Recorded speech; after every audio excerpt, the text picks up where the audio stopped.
একটা বড় প্রশ্ন করতে চাই। সেই প্রশ্নটা হচ্ছে, বর্তমানে সরকারের শিক্ষা মন্ত্রণালয় আদতে চালাচ্ছেন কারা? শিক্ষা মন্ত্রণালয়ের আজব অদ্ভুত সব কথাবার্তা এবং শিক্ষামন্ত্রীর আজব অদ্ভুত কথাবার্তা নিয়ে সারা বাংলাদেশে ফেসবুকে, ইউটিউবে ট্রল ছড়িয়ে পড়া। তোমরা পড়ালেখা করছো, নকল কিন্তু আর হবে না, এই এই এই ব্যাপারগুলো নিয়ে এত বেশি মজা। পরবর্তীতে আমরা দেখলাম শিক্ষামন্ত্রী বললেন ডিসেম্বরে এসএসসি পরীক্ষা হবে। মানে এই ডিসেম্বরে এসএসসি পরীক্ষা কিভাবে হয় সেটা প্রশ্ন যখন জাগলো, তখন বললেন যে এসএসসি পরীক্ষা নিয়ে যদি কোনো অবজারভেশন, কোনো আপত্তি থাকে তাহলে সেগুলো নিয়ে সরকার মানে ভেবেচিন্তে দেখবে। তাহলে আপনি বললেন কেন ডিসেম্বরে পরীক্ষা হবে? ডিসেম্বরে কি পরীক্ষা হয়? ডিসেম্বরে তার শেষ হয়, তার কোর্স শেষ হয়। কোর্স শেষ হওয়ার পরে আপনি সাথে সাথে কোর্স শেষ হতে না হতেই আপনি পরীক্ষা নেবেন, তাও সার্টিফিকেট পরীক্ষা। এটা কি হয়? আপনি সর্বোচ্চ বলতে পারেন ফেব্রুয়ারিতে হবে, কিন্তু সেটা না বলে আপনি বললেন ডিসেম্বরে পরীক্ষা হবে। সেই কারণেই অনেক কিছু নিয়ে প্রশ্ন জাগছে যে আদতে শিক্ষা মন্ত্রণালয় চালাচ্ছে কারা। এবং বাংলাদেশের চরম দুর্ভাগ্য সেটা হচ্ছে যে বাংলাদেশের ইতিহাসে আমরা বোধহয় এমন কোনো শিক্ষামন্ত্রী পেলাম না যিনি প্রকৃত অর্থে একজন শিক্ষাবিদ এবং বাংলাদেশের শিক্ষা ব্যবস্থা ঢেলে সাজানোর মতো যথেষ্ট প্রাজ্ঞ। সবসময় আমরা পলিটিক্যাল শিক্ষামন্ত্রীই পেয়ে আসছি, আর পলিটিক্যাল শিক্ষামন্ত্রীরা বাংলাদেশের শিক্ষা ব্যবস্থাকে যা ইচ্ছা তাই করে গেছে। আওয়ামী লীগ তার 15.5 বছরে যা ইচ্ছা তাই করেছে, তার আগে বিএনপি 5 বছরে যা ইচ্ছা তাই করেছে, তার আগে আওয়ামী লীগ 5 বছরে যা ইচ্ছা তাই করেছে। প্রফেসর ইউনূস সরকারের আমলে শিক্ষা ব্যবস্থাকে সব থেকে বেশি ঝুঁকির মুখে ফেলা হয়েছে। শিক্ষার্থীদের পড়ার টেবিলে বসানোর পরিবর্তে মবের টেবিলে বসিয়েছে তারা। এখন আবার শুরু হয়েছে নতুন করে একটা নতুন সার্কাস, যে সার্কাসে শিক্ষা মন্ত্রণালয়ে আলোচনা হয় যে অনার্সে বাংলা, ইতিহাস, দর্শন এগুলো আর পড়া যাবে না। মানে বাংলায় কেউ অনার্স মাস্টার্স করতে চাইলে সে আর করতে পারবে না। ইতিহাসে সে উচ্চতর ডিগ্রি নিতে পারবে না, দর্শন শাস্ত্রে উচ্চতর ডিগ্রি নিতে পারবে না। একজন যদি দর্শন না জানে, একজন শিক্ষার্থী যদি দর্শন না জানে, প্রকৃত মানুষ যিনি হবেন তার মধ্যে যদি দর্শন না থাকে, দর্শন শাস্ত্র তার মগজে যদি না ঢোকে, তাহলে তিনি বড় মানুষ হবেন কি করে? একটা প্রজন্ম যদি ইতিহাস সম্পর্কে পড়ালেখা না করে, তাহলে মানে সে যে সময়টাতে সে জন্মগ্রহণ করেছে কিংবা যে সময়টাতে তার বুদ্ধি হয়েছে, তার আগের বছরের কোনো কিছু তার জানা হবে না। পৃথিবীর ইতিহাস, দেশের ইতিহাস, মুক্তিযুদ্ধের ইতিহাস, সেই রোমান ইতিহাস, প্রাচ্যের ইতিহাস, পৃথিবী সৃষ্টির সময়কার ইতিহাস, কোনো ইতিহাসই তার জানা হবে না।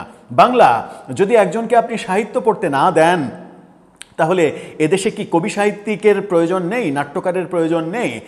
মানে সাহিত্য চর্চা করার মানুষ প্রয়োজন নেই? আপনি সাহিত্য বিমুখ একটা পুরো জাতিকে তৈরি করতে চান?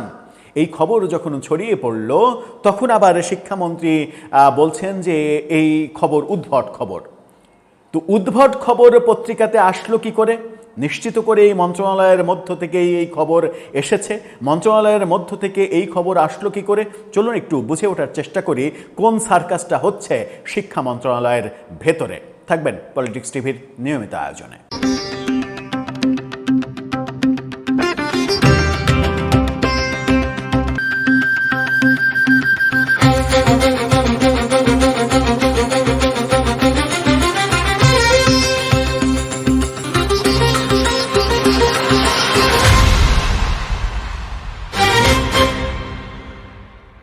দর্শক, আপনাদেরকে একাধিক খবর নিউজ দেখাবো। বাংলাদেশের প্রায় সমস্ত গণমাধ্যমে খবর এসেছে যে বাংলা, ইতিহাস, দর্শন সহ 6টি বিষয়ে অনার্স মাস্টার্স আর থাকছে না। উচ্চতর শিক্ষায় মানে বিশ্ববিদ্যালয় পর্যায়ে শিক্ষায় কে কোন বিষয়ে মাস্টার্স অনার্স করবে সেই ব্যাপারে সরকার কি হস্তক্ষেপ করবে?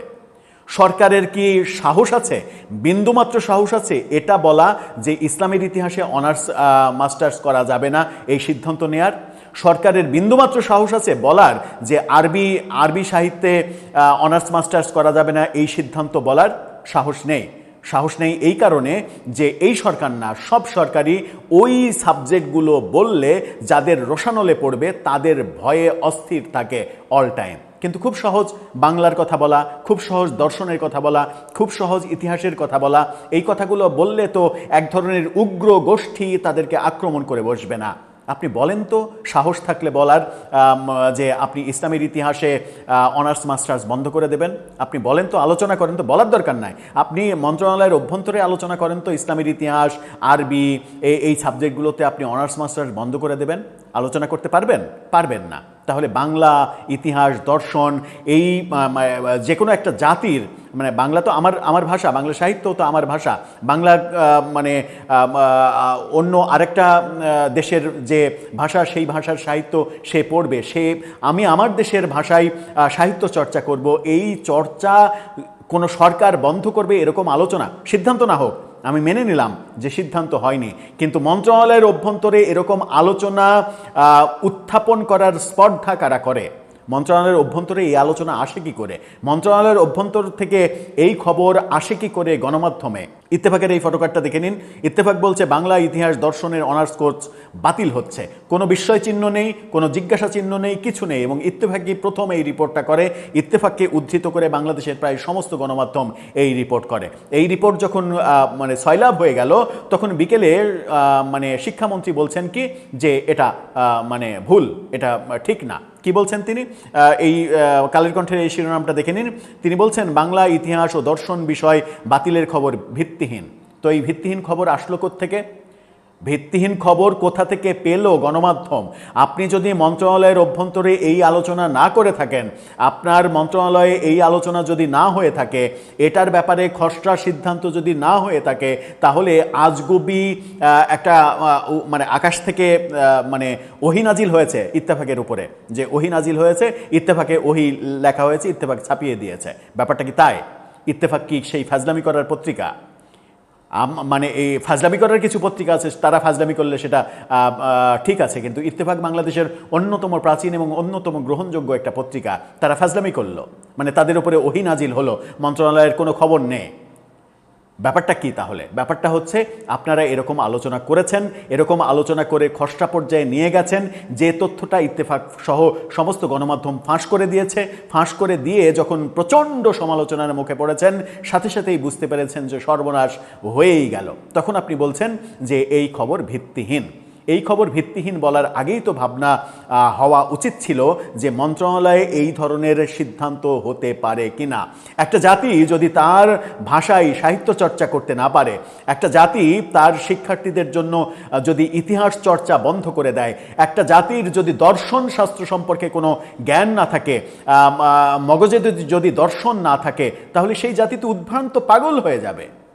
আপনার মস্তিষ্কে, আপনি রাজনীতিবিদ, আপনার মধ্যে যদি দর্শন না থাকে, তাহলে তো আপনি উদ্ভ্রান্ত পাগল হয়ে যাবেন, আপনার কোনো মূল্যই থাকবে না, আপনি অকেজো হয়ে পড়বেন। এই আলোচনা মন্ত্রণালয়ে হয় কি করে? এই আলোচনা মন্ত্রণালয়ে যারা করে তারা শিক্ষা মন্ত্রণালয়ের সঙ্গে সংশ্লিষ্ট থাকে কি করে? হ্যাঁ, কিছু কার্যকর সিদ্ধান্ত তো মানে হয়েছে। যে খবরকে আপনি বলছেন যে ভিত্তিহীন, সেই খবরেই ভালো ভালো কিছু ব্যাপার রয়েছে। যেমন বলা হচ্ছে যে এই বাংলা, ইতিহাস, দর্শন সহ 6 বিষয়ে অনার্স কোর্স থাকবে না। এর সঙ্গে একই সঙ্গে আইটি ও কারিগরি বিষয় বাড়ানো হবে। শিক্ষার সঙ্গে কর্মসংস্থানের সুযোগ বাড়াতে পাঠ্যক্রমে যুক্ত হচ্ছে কৃত্রিম বুদ্ধিমত্তা, সাইবার সিকিউরিটি, আউটসোর্সিং ও অন্যান্য প্রযুক্তি নির্ভর দক্ষতা ভিত্তিক বিষয়। এগুলো ভালো বিষয়, এগুলো অন্তর্ভুক্ত করতেই পারেন। এগুলো আরও হাজার হাজার ব্যাপার আপডেটেড হতে থাকবে। আপনি তো ওই পুরনো আমলে পড়ে থাকলে হবে না, আপনাকে আপডেট হতেই হবে। গুড অ্যাটিটিউড, গুড মুভমেন্ট, এটা করতেই পারেন। আরও অনেক বিষয়, মানে শিক্ষার সঙ্গে কর্মের যে যোগাযোগ, সেই যোগাযোগটা আপনি বাড়ানোর জন্য আপনি আধুনিক যুগ নির্ভর অনেক কিছু সংযোজন করতেই পারেন, করতে হবে। সেটা ভালো সিদ্ধান্ত। এই খবরগুলো তো ভিত্তিহীন বলছেন না। এগুলো তো গণমাধ্যম, একই গণমাধ্যমে বলছে যে এগুলোও সিদ্ধান্ত হয়েছে, কই বলছেন না তো এগুলো ভিত্তিহীন। তাহলে ওটা ভিত্তিহীন বলছেন কেন? ওটা কোত্থেকে আসলো? ওটা আকাশ থেকে পড়েছে? দর্শক, আপনার কাছেও সেই প্রশ্ন। আদতে যুগে যুগে আমার দেশের শিক্ষা মন্ত্রণালয় আদতে চালায় কারা?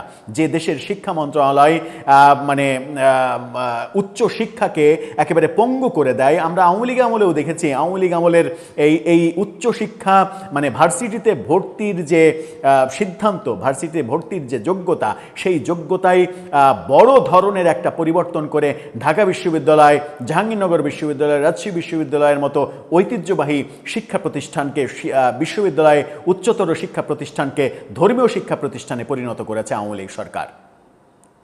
হচ্ছেটা কি আদতে শিক্ষা মন্ত্রণালয় নিয়ে? কোনো পরিবর্তন আমরা কখনোই পাবো না। আপনার কাছে সেই প্রশ্ন, উত্তর জানিয়ে লিখতে পারেন আমাদের কমেন্ট বক্সে।